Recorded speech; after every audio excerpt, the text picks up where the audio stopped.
Olá, né, eu vou falar bom dia porque nós estamos aqui em Presidente Prudente de manhã, nós estamos no escritório de Presidente Prudente e mais uma vez nós estamos deixando de fazer o que a gente é pago para fazer, o que a gente gosta de fazer, que é trabalhar nos autos, trabalhar nos processos, não só o Ali 100%, mas como muitos outros que nós temos aqui. Estou aqui do lado do Renan.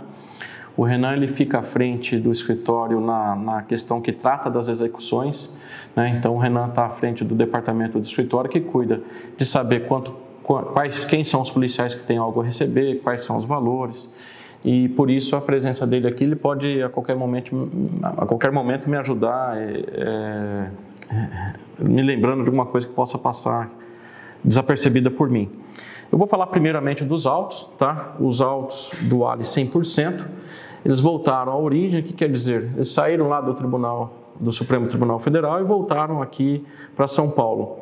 O correto seria o tribunal encaminhá-lo para a origem, né, para a primeira instância, porém, eu entendo perfeitamente pelo excesso, pelo volume de trabalho que o TJ local tem, ele acabou dando prazo novamente de 30 dias para o Estado falar sobre 2 temas de repercussão geral, porém, esses 2 temas já foram tratados, né? Foram, na verdade, o núcleo dos recursos que o Estado fez, tanto no TJ, depois para o STJ e depois para o STF.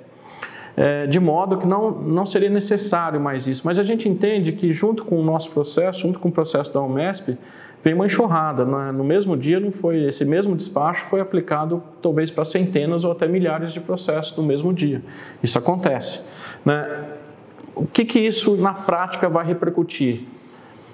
Não é a maneira perfeita, a gente acharia melhor que o processo já estivesse lá na 11ª? Qual que é a vara lá? Quinta, né?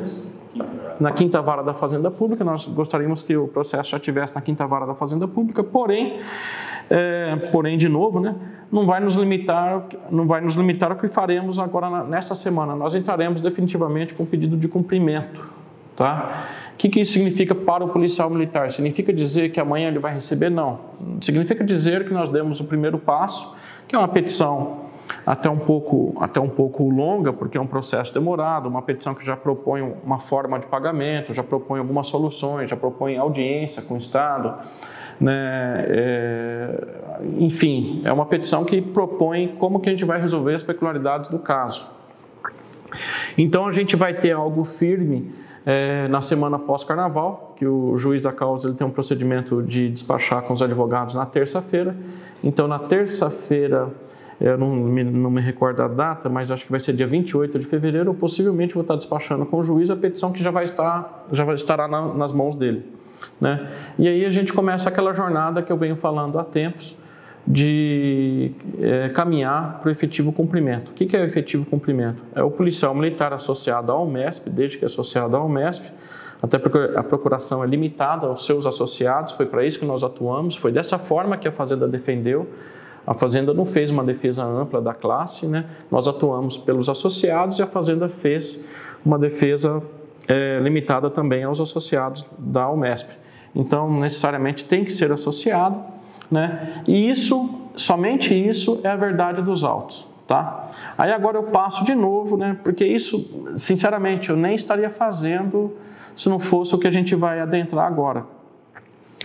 Se não fosse para rebater as informações inverídicas aí de 2 advogados que nós vamos identificar até os nomes, porque eles têm utilizado o nome do escritório e não vejo problema nenhum de ordem moral, porque eles fazem isso de uma maneira astuta, né? Ligando ou então fazendo vídeos e acabam utilizando o nome do escritório e deturpando o que é verdade.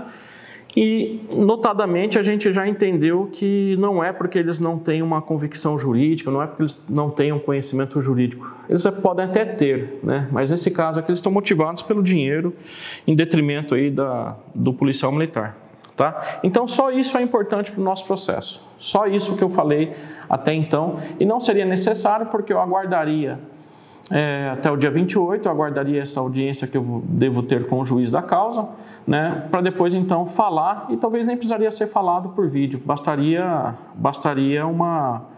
um informe nos nossos diversos grupos aí de WhatsApp, ou mesmo no site e via associação, Mas vamos lá.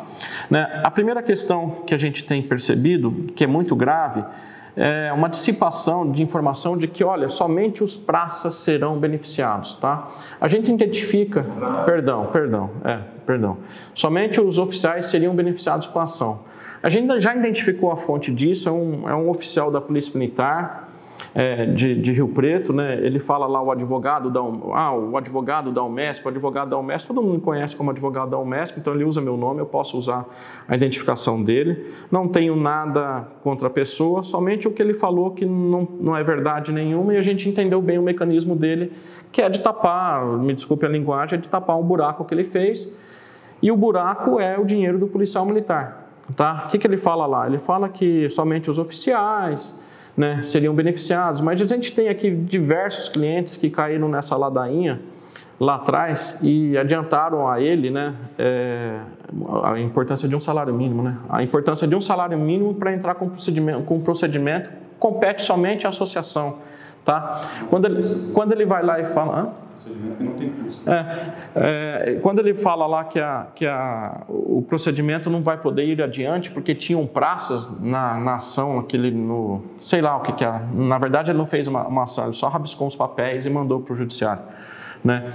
Então, quando ele fala lá que não vai ser possível porque existem praças nos autos, na verdade isso não existe. A associação é muito clara, o estatuto atua, o próprio Coronel Campos, nós temos meu pai, quando vivo, agora minha mãe, são associados lá desde 2006, há praticamente 17 anos, né? Isso dá 17 anos. Todos eles passaram pela ação do GAP, que eu ganhei, eles receberam. Ação do AOL, antiga, que foi incorporada, o AOL dos inativos, né? Eles receberam. Então, além de ter uma questão estatutária, além de ter um título judicial garantido que vai beneficiar todos os associados, nós temos uma história, tá? E isso só é possível para quem está no dia a dia, vivendo o processo, atuando em prol da associação. Mas esse oficial lá de Rio Preto, ele dá a entender que não vai poder ser possível o cumprimento para os praças. Na verdade, ele tomou uma improcedência no cumprimento de sentença que ele entrou e não deveria entrar, porque isso ele não mostrou, né? Mas o Marcos vai dar conta disso, viu, Marcos? Na minha fala, destacar o texto dessa sentença mesmo que ele fala, que o juiz diz o seguinte, o juiz fala que a execução é própria e só poderá ser exercitada pela UMESP, né? Então ele vai lá e no corpo lá, como essa petição dele é antiga, lá no corpo da decisão, ele fala dos praças, né? Mas eu não sei o que ele fez no processo, eu não sei como é que ele manejou, muito possivelmente ele não manejou como deve ser manejado, tá? Para a gente não é surpresa nenhuma, vai beneficiar todos os policiais militares, desde que associados ao MESP, não importando se são praças ou se são oficiais. Agora, o mesmo oficial lá, não sei se ele está nativa. Se ele estiver nativa, ao meu entender, ele exerce uma advocacia administrativa, o que é repreendido tanto nas vias administrativas da PM, como também no Código Penal. Tá? Porque ele fala que a situação de execução vai ser essa, vai ser aquela. Na verdade, ele já alterou 3 vezes essa tese dele, né? Vamos dizer tese, né? Mas não existe tese, coisa isso nenhuma. Já alterou 3 vezes essa tese dele, mas ele não altera a forma de trabalho. Qual que é a forma de trabalho? Aí nós vamos pensar, o que essas pessoas têm de motivação? Será que é interesse de fazer o melhor pelo policial militar? Será que é interesse viver de um processo que é dele, viver do justo, viver do correto? Vamos lá. Essa pessoa, ele dispõe lá o direito que ele entende plausível, o direito que ele entende ser o caminho para o policial militar, aí ele cobra um salário mínimo. Vamos dizer que essa pessoa tem um êxito, aí, 10 êxitos na semana, ele tem condições aí de pegar 10 pessoas, então são 10 salários mínimos na semana. Aí agora o que ele está entregando para quem ele pegou um salário mínimo? Nada. Nada. O que ele gastou? Também nada, porque o cumprimento de sentença é zero custo. É zero custo. Então, vamos lá, ele pegou um salário mínimo, ele não conseguiu nada, ele não gastou nada, agora é melhor ele alimentar um problema que seja da associação. Vamos dizer que, não consegui porque o praça não vai ser beneficiado. Então, o policial militar tem muita astúcia, né? O policial militar tem muita malícia boa para entender quem é quem. Aí façam esse exercício aí e captem o que nós captamos aqui facilmente. As pessoas não estão atrás do interesse melhor do policial militar. Isso não existe. Tá?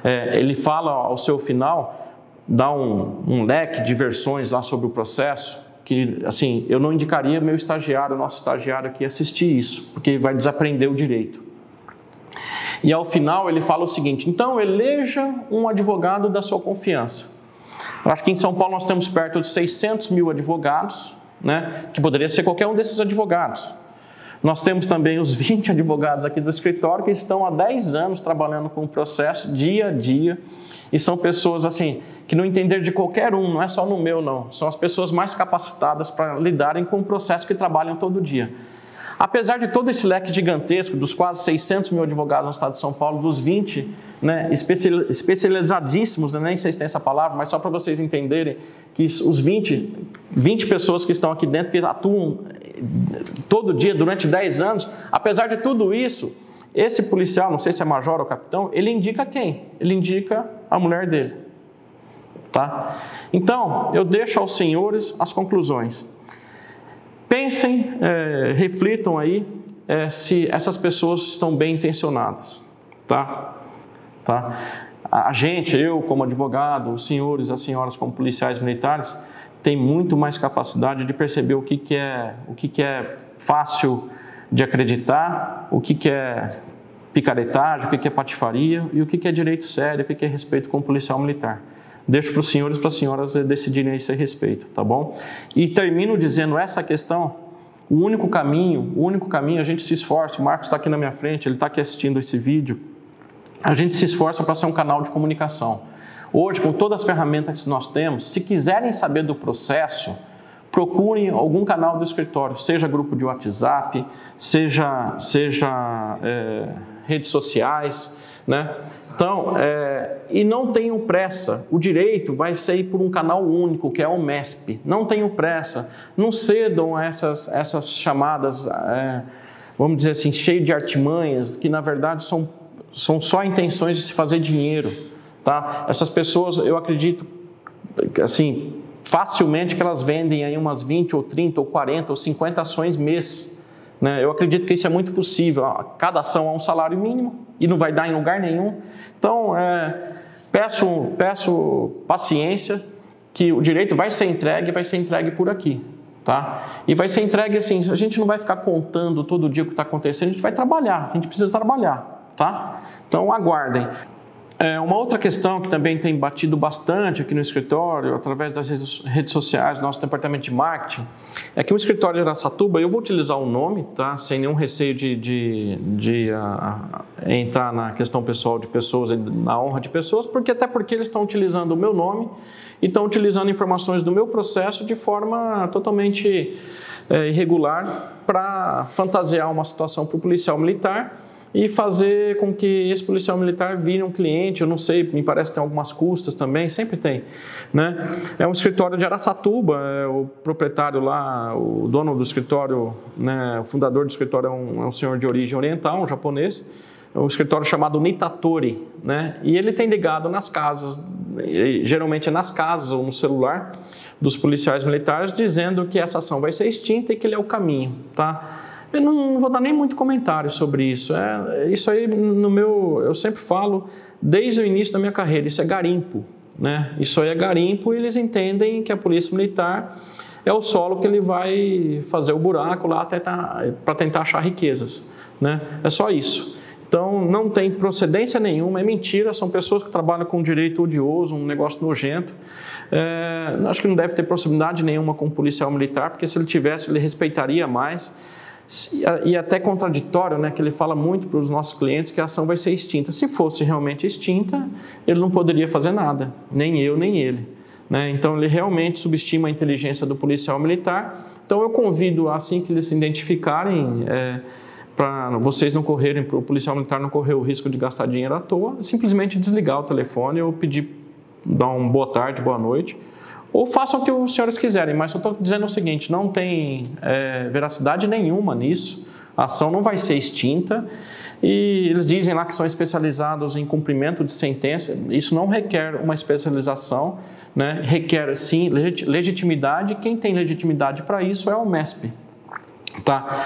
E se fosse o caso de requerer uma especialização monstruosa, pelo que ele fala lá, certamente ele não tem essa qualificação, né? Então, inclusive, assim, ligou para pessoas próximas e a gente ouviu o telefonema dele e é absurdo o que ele fala. Então, não tem procedência nenhuma, desclassifiquem esse tipo de telefonema, esse tipo de abordagem e aguardem os próximos passos, como eu disse na mensagem anterior, em relação ao advogado de Rio Preto, as coisas andarão e os senhores e as senhoras verão daqui adiante que vai para o caminho. A gente vai alcançar o caminho que a gente sempre vem falando, tá bom? Uma outra questão, que isso aí a gente vê diariamente, aumentou muito nessa época de final de ano, talvez porque as pessoas chegam no final de ano e estejam mais interessadas em ter um caixa maior, mas eu acho que é um jogo de paciência e pouca paciência. Eu vou falar agora dos precatórios, das ofertas de venda de precatório. Eu queria que o policial entendesse, o Renan vai me ajudar nisso, que mudou muito o cenário de pagamento de precatórios, não só no estado de São Paulo, mas em todo o Brasil. Tá? Hoje nós temos uma regra de pagamento de precatórios onde os estados são obrigados a reservarem automaticamente parte da sua receita líquida para pagamento de precatórios. Isso acabou gerando um pagamento mais fluente. Tá? Então, antes a pessoa vendia um precatório lá de 98, vendia esse precatório em 2015, vamos dizer assim, que até então não havia sido pago, né? Hoje não tem esse ritmo, né, Renan? Hoje um precatório leva aí no máximo 2 anos, 3 anos, né? E a pessoa vende por 10%, 15% do que valeria. Não façam isso, não façam isso. O processo às vezes demora 8, 10 anos. A gente conquista um direito com muito custo, brigando, numa briga ferrenha contra o Estado. Aí vocês, os senhores e as senhoras, são abordados via telefone, com aquela ladainha de sempre. Olha, o precatório vai levar 10, 15 anos. Isso é mentira, isso é mentira. Essas pessoas estão, de uma certa forma, dando um golpe nos policiais militares e em todos os servidores públicos que atendem esse tipo de telefonema. Isso não é verdade. Né? A gente vê a situação aqui, ó, de 100 mil reais a pessoa receber 17, 18, 20 mil reais, porque um escritório do Anhangabaú, né? Da região do Anhangabaú, tá? que é o que mais bate aqui. Eu não perco nada com isso, tá? Porque eles deixam reservados os honorários, mas eu lamento muito que a pessoa tenha ficado com a gente 8, 10 anos no processo. Os meus honorários estão lá, ficam reservados nos autos. Eu vou receber de todo jeito quando pagar o precatório. O problema é que os senhores e as senhoras estão dando dinheiro para pessoas que passam o dia dando golpe.